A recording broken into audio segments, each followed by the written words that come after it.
देखिए अली, ये कोई एक फैक्शन नहीं है, कोई 18-19 वहां पे धड़े हैं तालिबान के।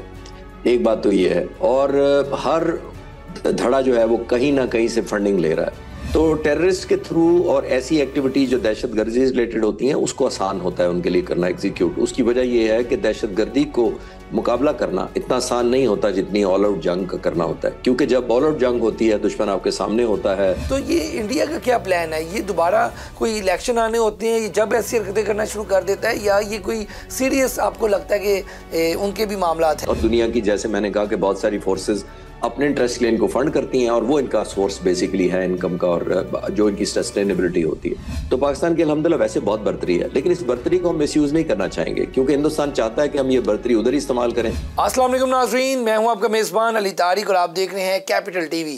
नाज़रीन, पाकिस्तान अफगानिस्तान बॉर्डर पर कशीदगी है, महाज गर्म है। अफगानिस्तान वो मुल्क जिसको पाकिस्तान में पनाह भी मिली, बहुत सी मदद भी की, लेकिन अब जो है पाकिस्तान और अफगानिस्तान के बॉर्डर गर्म है। ये क्या वजह है? क्या सफारती सतह पर हुआ है? क्या पस मंज़र इसका क्या है? हमारे साथ आज के जो गेस्ट हैं वो हैं एयर कमोडोर, दफ़ाई तज़ियाकार भी हैं, खालिद चिश्ती साहब हमारे साथ मौजूद हैं। सर, सबसे पहले तो शुक्रिया आपका कीमती वक्त देने का खालिद साहब। जी वेलकम जी, ऑलवेज। बहुत शुक्रिया आपने इनवाइट किया। सर ये बताइएगा सबसे पहले, ये जो पाकिस्तान अफ़गानिस्तान बॉर्डर पर कशीदगी है, और अभी तो चलें सीज़ फायर था, अब ये सीज़ फायर आगे चलेगा नहीं चलेगा, क्या होने जा रहा है? अफ़गानिस्तान का पाकिस्तान पर हमला और अफ़गानिस्तान की जो ज़मीन है वो पाकिस्तान के ख़िलाफ़ इस्तेमाल होना, ये सारी चीज़ें क्या वजह क्या बनी इसकी? सर क्या सर आप बताएंगे इस पर?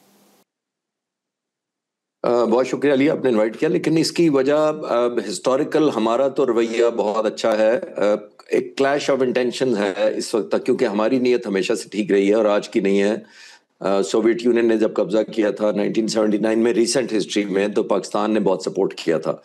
उस वक्त मुजाहिदीन थे जिनको ज़ाहिर है फंड किया जाता था, तरबियत दी जाती थी, लेकिन जो महाजरीन थे 3 मिलियन, हमने उनको रिफ्यूजीज़ को पनाह दी थी। तो हमारा रवैया तो अच्छा रहा हमेशा। लेकिन अब अफसोसनाक बात यह है कि जब हमारी रेलेवेंस दुनिया में बनने लगती है, बॉर्डर पर जो ईस्टर्न साइड पर हमारा हिंदुस्तान है, उसको ये बात नहीं पसंद आती कि दुनिया में हमारी एक्सेप्टेबिलिटी हो गई, और ख़ास तौर पर मई के बाद हो गई, और सामने से वो जवाब नहीं दे सका हमारे ऑफेंस जो हमने किया था। और ऑफेंस से मतलब जो हमने डिफेंड करके फिर ऑफेंस लॉन्च किया था, जिसमें उनके जहाज तबाह किए थे। और उसके अलावा फिर उनको लगता है चॉइस नहीं थी, उन्होंने सोचा कि हम तो सामने से ईस्टर्न साइड पे बॉर्डर पर आकर सामने से कुछ नहीं कर सके, तो बैकडोर या बैकयार्ड में उन्होंने एक हमारा थ्रेट खोली है। जाहिर है था कि हमारी जो फोर्सेस हैं, हमारा जो तवज्जो है वो वेस्टवर्ड हो जाए बजाय हिंदुस्तान के। तो ये उनके नेशनल इंटरेस्ट में है, लेकिन हमारे नेशनल इंटरेस्ट में नहीं है कि हम टू फ्रंट लड़ें, और ना हमारी चॉइस थी, हमारी तो कंपल्शन थी, क्योंकि हमने जितने शहीदों के जनाजे उठाए हैं, जिस तरीके से हमारे साथ जुल्म हुआ, हमारी फोर्सेस, हमारे इनोसेंट सिविलियंस, और इतनी ज़्यादा ज़ाहिर जो लॉलेसनेस क्रिएट हुई थी, वो तालिबान की या दो वजह से ही हो सकती है, या उनकी इंटेंशन नहीं हमारे साथ हालात ठीक करने की, या फिर उनकी काबिलियत नहीं है। तो दोनों खतरनाक हमारे लिए हैं और कीमत हमारे लोग इसकी दे रहे हैं। तो ये इसकी वजह बनी है बुनियादी तौर पर। खालिद साहब ये बताइएगा कि जो भारत का और अफ़गानिस्तान का आपस में अब गठजोड़ नज़र आ रहा है, इनके वज़ीर ख़ारजा उधर गए, उस वक्त हमला किया गया, तो ये जो सारी चीज़ें हैं जो भारत वहाँ पे जो इसकी तरफ आप भी इशारा कर रहे हैं, ये भारत का उनके साथ मिलकर पाकिस्तान को तंग करने वाला जो प्लान है, ये किस हद तक कामयाब हो सकेगा? और पाकिस्तानी फ़ौज, नाज़मी बात है, इसकी मुकम्मल तैयारी पहले भी की हुई है और अब भी होगी। हमने माजी में भी, जैसे आपने भी बताया, मई में उनको बहुत अच्छा जवाब दिया। तो ये क्या हरकतें क्या कर रहा है? कोई प्लान है इसके पीछे? कोई बड़ी प्लानिंग की हुई है इंडिया ने? देखिए, ये उनके नेशनल इंटरेस्ट में है कि जो वो खुद नहीं कर सके, वो पाकिस्तान को डिस्टेबलाइज करने का या एम्बेरस करने का या मुसल्लफ अफवाज को ऐसी कोई हावी होने का वो खुद नहीं कर सके। तो टेररिस्ट के थ्रू और ऐसी एक्टिविटीज जो दहशतगर्दी से रिलेटेड होती हैं उसको आसान होता है उनके लिए करना एग्जीक्यूट। उसकी वजह यह है कि दहशतगर्दी को मुकाबला करना इतना आसान नहीं होता जितनी ऑल आउट जंग का करना होता है, क्योंकि जब ऑल आउट जंग होती है, दुश्मन आपके सामने होता है, उसकी थोड़ी देर में इंटेंशंस खुल जाती हैं, आपको टारगेटिंग स्ट्रैटेजी समझ आना शुरू हो जाती है, आपको उसको इंटेंसिटी पता हो जाती है कि 100 जहाज आ रहा है कि 50 आ रहे हैं, तो आप मुकाबला करते हैं, मुकाबला खत्म होता है, उनके साथ जहाज लैंड नहीं करते, और उसके बाद एक, चाहे प्रेसिडेंट ट्रंप के कहने पे, उसके बाद अमन हो जाता है। दोनों मुल्क अपने अपने अलर्टनेस जरूर रखते हैं, लेकिन फॉर्मली जंग खत्म हो जाती है। दहशतगर्दी की जंग ऐसे नहीं होती, ना इसकी कोई बिगनिंग होती है, ना इसका कोई एंड होता है, ना इसकी टाइमिंग्स का पता होता है कहाँ हमला होगा, ना इसकी लोकेशन का पता होता है, ना इसकी इंटेंसिटी का पता होता है। तो ये एक ऐसी वॉरफेयर है जो हिंदुस्तान को सूट करती है, हमें सूट नहीं करती है। अब हमने क्योंकि मजबूरन हमें किया, हमने तो बाय चॉइस हम हिट बैक नहीं किया, मजबूरन इसलिए किया कि हमारे लोग शातन दे रहे थे, हमारी फैमिलीज थी जो अफेक्ट हो रही थी, हमारे बच्चे कुर्बानी दे रहे थे अपने माँ बाप की, बीवियां दे रहे थे अपने खामद की, माँ बाप दे रहे थे अपने बेटों की। तो वो हमारी मजबूरी की हो गई थी कि हम इसको हिट बैक कर रहे हैं, बताएं कि हम मैसेज के ये हम कर सकते हैं। वो अब हमने कर दिया है, तो अब हमारा पोजीशन ऑफ स्ट्रेंथ है। तो मेरा ख्याल है कि ये इसको पीस की तरफ जाना चाहिए, क्योंकि ये सिर्फ हिंदुस्तान में के दिलचस्पी में है और वो ख्वाहिशमंद होंगे कि पाकिस्तान वेस्टर्न तरफ इंगेज रहे। अच्छा खालिद साहब, ये जो पाकिस्तान का एक पॉइंट एजेंडा है कि अफ़गानिस्तान की जो सरजमीन है वो हमारे ख़िलाफ़ इस्तेमाल ना हो, यहाँ पर जो फितना उल खवारिज है वो यहाँ कर हमला करते हैं और बाद में फिर अफ़गानिस्तान जाकर महफूज पनाहगाहों में छुप जाते हैं। तो ये जो अफ़गान तालिबान है ये इतने कैपेबल नहीं है कि TTP को या ये जो फितना उल खवारिज को ये काबू नहीं कर सकते, या आपको लगता है कि ये एक ही सिक्के के दो रुख है और ये प्लानिंग आपस में इन्होंने की हुई है कि इस तरह की हरकतें करनी है?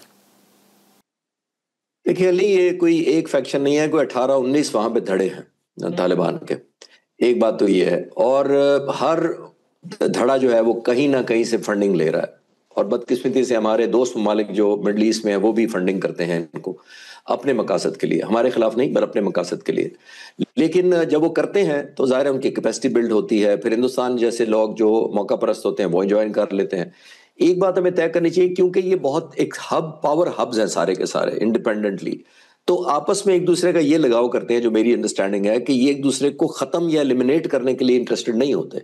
उसकी वजह ये है कि वो समझते हैं कि आज हमारे पास पावर है, कल दूसरे ग्रुप के पास आ जाएगी, वो हमें खत्म करेगा या हमारे पीछे पड़ जाएगा, तो एक विन विन सिचुएशन रखते हैं। हिंदुस्तान की आप अब खुद मिसाल ले लें, अहमद शाह मसूद जो थे, जो तालिबान लीडर थे, उनके बेटे को ये थ्रू आउट फंड करते रहे हैं और इन्हीं तालिबान के खिलाफ फंड करते रहे हैं, जिनको उन्होंने बुलाकर फॉरेन मिनिस्टर को उनके हिज एक्सीलेंसी कहना शुरू कर दिया और फिर अहमद शाह मसूद की फंडिंग बंद कर दी। तो ये मैं अर्ज करना चाह रहा हूं कि मुल्क जो है वो अपनी नेशनल इंटरेस्ट में कभी एक ग्रुप को सपोर्ट करते हैं, कभी दूसरे ग्रुप को सपोर्ट करते हैं। उसके अंदर कीमत हम लोग दे रहे हैं, क्योंकि जो बाहर के खिलाड़ी हैं वो तो अपने अपने बॉर्डर सिक्योर करके बैठे हुए हैं, लेकिन ये जो तालिबान है, क्योंकि ये कैश स्टार्व्ड कंट्री है, इनके पास कैश नहीं है, इनके पास हुकूमत चलाने के रिसोर्सेज नहीं है, ना उनके पास कोई एग्रीकल्चर है, ना इंडस्ट्री है, ना टेक्सटाइल है, ना कोई और जरिया है माश है, टेक्नोलॉजी हो, तो वो फिर डिपेंडेंट होते हैं ऐसे मुल्कों पर जो उनको फंड करें। और जब फंड कोई करता है तो वो मुफ्त में नहीं आपको करता, जाहिर है उसके पीछे उसका अपना एजेंडा होता है, वो अपने कामों की लिस्ट आपको देता है, और वही हम देख रहे हैं पाकिस्तान के खिलाफ जो अनफोल्ड हो रही है चीज़। अच्छा खालिद साहब, ये बताइएगा इसमें ये जो एक अफ़गानिस्तान के जो इंटीरियर मिनिस्टर थे उनके वाले से भी एक बयान सामने आया था, ये आपस में जैसे आपने भी ये बात की कि वहाँ पे बहुत से धड़े हैं, ये आपस में भी सारे इख्तलाफात हैं इनके, और ये उस चीज़ को छुपाने के लिए या इस तरह की भी हरकत कर सकते हैं कि ये फिर हमारे से पंगे लेते हैं, कभी किसी मुल्क से पंगे लेते हैं, तो इनकी आपस में जो इख्तलाफात हैं, जैसे उनके एक इंटीरियर मिनिस्टर का बयान सामने आया था और बाद में फिर वो नज़रबंद हो गए, तो अफ़गानिस्तान के अंदर जो तालिबान की हुकूमत है इनकी आपस में कोई इख्तलाफात के हवाले से बताइएगा। ये सुनने में आया कि ये बहुत ज़्यादा आपस में भी क्लैश है, कोई एक दो धड़े जो हैं वो इनके फैसलों को नहीं मानते, उस हवाले से सर क्या कहेंगे आप? देखिए विदन भी बहुत धड़े हैं, अगर जो तालिबान इस वक्त हुकूमत में है उनका भी ये नहीं है कि वो बिल्कुल कोहेजन से है, हक्कानी ग्रुप है, कंधारी ग्रुप है और बहुत सारे ग्रुप हैं, विदिन उनकी पावर स्ट्रगल भी है। जाहिर है जो एक दफा जिसके पास पावर आ जाती है उसके पास रिसोर्सेज जाते हैं, मैंने आपको कहा मुल्क फंड करते हैं, फिर उसको फिर ये जो फंडिंग है, जाहिर है कोई और सोर्स है कोई नहीं उनका, तो वो फिर कुर्बतें बढ़ाना चाहते हैं, और खास तौर पर जब बाहर के मुल्क देखते हैं जो फंड कर रहे होते हैं कि ये शख्स हमारा काम का था पहले, अब नहीं कर रहा उस तरह ताउन, तो फिर किसी और को तैयारी शुरू करा देते हैं। सब कुछ फंड पर होता है।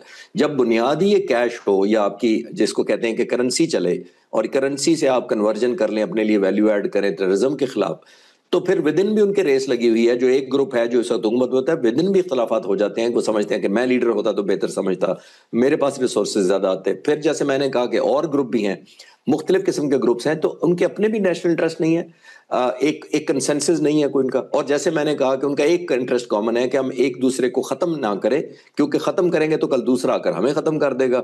तो इस तरह लिव एंड लेट लिव वाली पॉलिसी है कि सारे इकट्ठे एंजॉय करें, और दुनिया की जैसे मैंने कहा कि बहुत सारी फोर्सेस अपने इंटरेस्ट के लिए इनको फंड करती हैं, और वो इनका सोर्स बेसिकली है इनकम का, और जो इनकी सस्टेनेबिलिटी होती है। खालिद साहब, अब ये जो सीज़ फायर हुआ है, आप मेरा ख्याल है कि ये सीज़ फायर के हवाले से बताइएगा, ये उनकी रिक्वेस्ट पे ही हुआ, बाकी कुछ ममालिक भी बीच में पड़े, कतर भी, सऊदी अरब भी, तो इस मामले को अब आप देखते हैं कि ये लॉन्ग टर्म होगा या आपको लगता है कि नहीं ये दोबारा कोई छेड़खानी की जाएगी या मामला जो है जंग की तरफ या इस तरह आगे चलेगा? देखिए, दो चीजें हमें लिए देखनी पड़ेगी। एक होता है इफेक्ट और उससे पीछे होती है कॉज।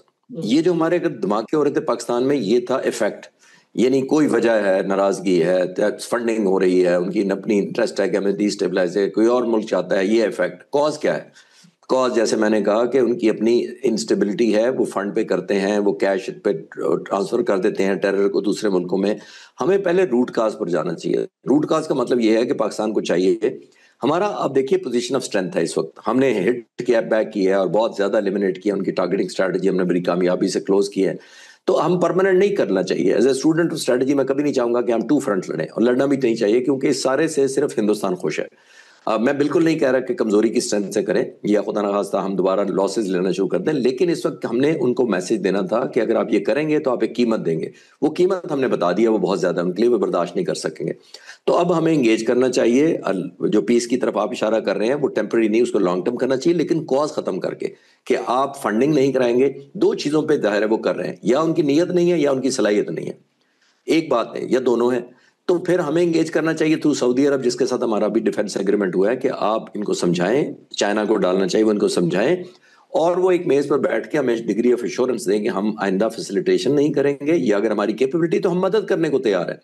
तो ये इसका वे फॉरवर्ड है, जिसको मैं कह रहा हूं कि कॉज पहले खत्म करें। जब कॉज खत्म होगी तो इफेक्ट्स खुद खत्म हो जाएंगे। खालिद चिश्ती साहब, ये भी बताइएगा कि इस वक्त अफगानिस्तान की अगर बात की जाए, जो उनकी जो फोर्सेस हैं मुख्तलिफ, या एयर फोर्स या बाकी, उनके क्या हालात हैं? पाकिस्तान की एयर फोर्स तो माशाल्लाह बहुत प्रोफेशनल है, आप खुद उसका हिस्सा हैं, तो ये उधर के हालात बताइएगा, क्या मामला हैं? और ये जो लास्ट टाइम कशीदगी हुई है, इसमें एयर फोर्स ने क्योंकि किए मामला, तो इस हवाले से आपके पास क्या इन्फॉर्मेशन है? देखिए, उनकी एयरफोर्स या एयर डिफेंस तो ना होने के बराबर है, पहली बात तो ये। दूसरी ये कि जब भी इस तरह के ऑपरेशंस किए जाते हैं, उसमें हम इफेक्ट बेस्ड ऑफेंस लॉन्च करते हैं या स्ट्राइक लॉन्च करते हैं। ये नहीं हमारी फोर्सेस अचीव क्या करना चाह रही हैं। जब वो अपना ऑब्जेक्टिव डिसाइड कर लेती हैं कि हमने चौकी को सिर्फ निशाना बनाना है, सिंबॉलिक, या हमने तबाह कर देना है, या हमने बिल्कुल नेस्तो नबूद कर देना है कोई चौकी या उनका हेडक्वार्टर या कोई भी चीज, पहले डिसाइड होता है इफेक्ट्स क्या क्रिएट करने हैं। जब इफेक्ट्स आप डिसाइड कर लेते हैं मिलिट्री स्ट्रैटेजी के तौर पर, फिर उसकी एग्जीक्यूशन होती है। एग्जीक्यूशन में जैसे बाकी फोर्सेस हैं, एयरफोर्स भी एक इंस्ट्रूमेंट ऑफ पावर है और इंस्ट्रूमेंट ऑफ फोर्स है, तो हम इंस्ट्रूमेंट ऑफ फोर्स को फिर उसके इंटीग्रेशन में यूज करते हैं। उसमें हम स्टैंड अलोन नहीं कहते कि कितना पाक फजाई ने ज्यादा किया या कम किया। हमें इंटरेस्ट होता है या हमें टारगेट मिलता है इफेक्ट क्रिएट करने के लिए, फिर पाक फजाई उसी तरह इफेक्ट क्रिएट कर देती है। उसमें कौन सा वेपन यूज होना है, कौन सा ड्रोन इस्तेमाल करना है, जहाज फाइटर इस्तेमाल होना है, या सैटेलाइट से हमने कुछ चीज करनी है, कोई जैमिंग करनी है, वो फिर एग्जीक्यूशन जो होती है वो इन टर्म्स ऑफ, जैसे मैंने कहा कि वॉर की जो स्ट्रैटेजी है या फोर्स गोल्स जो होते हैं, वॉर गोल जो होते हैं, उसके हिसाब से होती है। तो इसी तरह मुझे कोई कंपैरिजन नहीं है उनकी अफगानिस्तान की, ना एयरफोर्स होने के बराबर है, ना उनके कोई मिलिट्री हार्डवेयर इस तरह इंफ्रास्ट्रक्चर इतना स्ट्रांग है। तो पाकिस्तान की अल्हम्दुलिल्लाह वैसे बहुत बर्तरी है, लेकिन इस बर्तरी को हम मिसयूज नहीं करना चाहेंगे, क्योंकि हिंदुस्तान चाहता है कि हम ये बर्तरी उधर ही इस्तेमाल करें ताकि हिंदुस्तान को एक मौका मिल जाए, एक तो प्रोपेगेंडा करने का कि हमें रिस्पॉन्सिबल स्टेट है, और खुदा ना खास्ता कोई मौका आने पर कोई सिंदूर 2 जो वो लॉन्च करने का बड़े अरसे से ख्वाहिशमंद है। तो हम इस तरह का कोई मौका देना नहीं चाहिए हमें। खालिद साहब, ये जो इंडिया के हवाले से आप बात कर रहे हैं, अभी हमने देखा कि अभी उनको इतना बड़ा जवाब मिला, मुंह की खानी पड़ी पाकिस्तान फौज ने जो उनके साथ किया सलूक। अब उसके बाद दोबारा मोदी साहब जो हैं वो दोबारा शुरू हो गए हैं कहना कि जी जोग्राफिया बदल देंगे, और उनके जो आर्मी चीफ ने पिछले दिनों एक वीडियो भी आई हुई थी कि वो कह रहे हैं कि निस्तो नबूद कर देंगे। इस तरह की वो चीज़ें दोबारा कह लें कि धमकियाँ लगा रहे हैं अपनी फ़ौज के और मिलके ये चीज़ें। तो ये इंडिया का क्या प्लान है? ये दोबारा कोई इलेक्शन आने होते हैं जब ऐसी हरकतें करना शुरू कर देता है, या ये कोई सीरियस आपको लगता है कि उनके भी मामलात हैं? देखिए अली, इतनी जल्दी हिंदुस्तान अपनी कैपेसिटी बिल्ड नहीं कर सकता, क्योंकि जंगें लड़ी जाती हैं कैपेसिटी और हौसले से। यानी एक आपकी तैयारी होती है और एक हौसला होता है। हिंदुस्तान की तैयारी हम सब ने देख ली जैसी भी थी, हमसे ज्यादा उनकी कैपेबिलिटी है।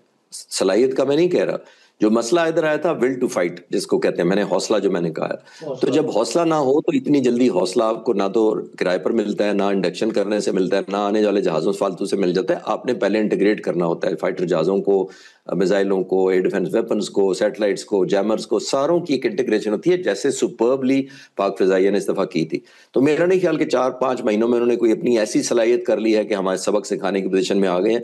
लेकिन जाहिर है प्रेशर बहुत है, इलेक्शन भी है, डोमेस्टिक प्रेशर भी बहुत है, उनकी अपोजिशन का बहुत प्रेशर है, तो लोगों को खुश करने के लिए टेम्परेरी किया है। कैपेबिलिटी वाइज अभी ऐसी कोई कैपेबिलिटी हिंदुस्तान ने नहीं हासिल कर ली कि वो नया सरप्राइज पुल करे हमारे ऊपर इंशाल्लाह। खालिद चिश्ती साहब, लास्ट में ये बताइएगा कि जो पाकिस्तान ने फैसला किया है अफगान जो गैर कानूनी यहाँ पे लोग रह रहे हैं उनको वापस भेजने का यहाँ से अफगानिस्तान, इस हवाले से बताइएगा, ये आप इस मामले को कैसे देखते हैं और ये कैसे पता चलेगा कि कौन अफगानी है कौन पश्तून है, और फिर इसके अंदर बहुत सी जो इकोनॉमी को क्या कोई फ़र्क पड़ेगा, इस पे भी बताइएगा अपना तज्जिया। जी, मैं लास्टली ये कहना चाहूँगा अली कि ये जो हम कर रहे हैं ये भी बहालत मजबूरी कर रहे हैं, क्योंकि हिंदुस्तान ने पिछले सालों में और कई दिहाइयों में मुजाहिदीन महाजरीन के नाम पर बहुत ज़्यादा टेररिज्म हमारे मुल्क में भेजा है। मैं ये बिल्कुल नहीं कह रहा कि 3 मिलियन जो अफगान रिफ्यूजीज यहाँ रह रहे हैं वो सारे दहशतगर्द हैं। मतलब मेरा ये है कि वो उससे कवर में हिंदुस्तान या हमारे एंटी स्टेट जो लोग हैं या फैक्टर्स हैं वो इसके कवर को यूज कर लेते हैं, क्योंकि ये ज़ाहिर है वेपन कैरी करना एक नॉर्मल समझा जाता है, उनका आना जाना बॉर्डर पे नॉर्मल समझा जाता है, तो उनके थ्रू टेररिज्म जब आता है तो फिर हमारी मजबूरी बन जाती है। हम अगर किसी मेहमानों को 40 साल रख सकते हैं तो हम 5-10 साल और भी रख सकते हैं, लेकिन अगर टेररिज्म साथ आएगा तो फिर हमारे जनाजे उठेंगे लोगों के, हमारे शोहदा लेफ्टिनेंट कर्नल और मेजर साहब और जवान शहीद होंगे, तो फिर जाहिर है हमने कुछ ऐसा करना है कि जिसके अंदर इंश्योर किया जाए कि वो कनेक्शन ना बन पाए हिंदुस्तान का इन महाजरीन से, जिसकी गाब में या जिसकी छुप कर जिसके पीछे छुप कर हमारे मुल्क में टेररिज्म किया जाए। ये बाय चॉइस हम फिर नहीं कर रहे, जैसे मैंने कहा हालत मजबूरी कर रहे हैं, हमें पता है वो बहुत सालों से यहाँ रह रहे हैं, उनकी रोजगार यहाँ लगे हुए हैं, लेकिन हमारे पास चॉइस नहीं है, क्योंकि वो हिंदुस्तान इसको एक जैसे मैंने कहा कि मिस यूज या मिस एडवेंचर के तौर पर यूज करता है इन सब। चलें जी, बहुत शुक्रिया खालिद चिश्ती साहब एयर कमोडोर हमारे साथ थे। सर नाज़रीन, बेसिकली खालिद चिश्ती साहब जो बात कर रहे थे वो बड़ी अहम है कि अफ़गानिस्तान से जो लड़ाई है या जो जंग है वो हम हालत मजबूरी में कर रहे हैं, हमारा ऐसा कोई प्लान नहीं था, लेकिन उनको बताना ज़रूरी था कि पाकिस्तान से अगर पाकिस्तान की सरजमीन अफ़गानिस्तान की सरजमीन पाकिस्तान के ख़िलाफ़ इस्तेमाल होगी तो फिर हमें भी जवाब देना पड़ेगा। आज के प्रोग्राम के साथ मुझे दें इजाज़त, अल्लाह हाफ़िज़।